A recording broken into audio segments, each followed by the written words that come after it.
Le Congolais Régis Nsonde, cadre du Fonds monétaire international, vient d'intégrer les instances dirigeantes du FMI en qualité d'administrateur. La nouvelle vient d'être donnée au président de la République, Denis Sassou Nguesso, au cours de l'audience qu'il a accordée à la délégation de l'institution monétaire internationale. Le conseil d'administration est représenté par 24 pays membres, par 24 sièges, et dont 2 Africains.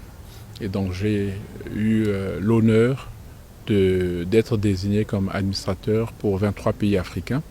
Et je tenais à commencer ma tournée de remerciements aux différents pays qui m'ont choisi.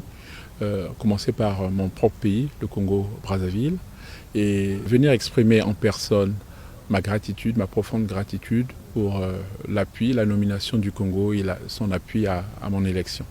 C'est la principale raison de ma visite. Les discussions sur la 5e revue du programme triennal du Congo au titre de la facilité élargie de crédit, approuvée par le conseil d'administration du FMI, ont également meublé les échanges du président de la République avec la délégation du FMI.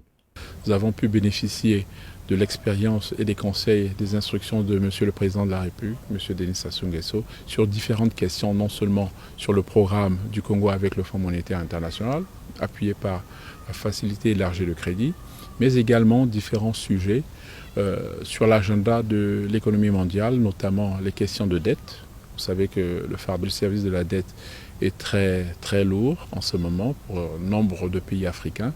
Nous avons également discuté avec son Excellence, Monsieur le Président de la République, la question des DTS qui ont été alloués par le Fonds monétaire international au profit des pays, mais également nous avons besoin de canaliser ces ressources vers des institutions qui sont proches du terrain, telles que la Banque africaine de développement. Donc nous avons pu bénéficier des conseils et des instructions de Monsieur le Président de la République. Nous avons également discuté la question du financement du climat, question très importante qui tient à cœur le Président. Et enfin, nous avons discuté avec Monsieur le Président de la République, entre autres, la question de la représentation de l'Afrique au conseil d'administration du FMI dans les différentes institutions internationales. Rappelons qu'un communiqué publié par le FMI en mai dernier renseignait que les services de cette institution financière sont parvenus à un accord au niveau des services sur la 5e revue de la facilité élargie de crédit pour la République du Congo et ont achevé les consultations de 2024 au titre de l'article 4.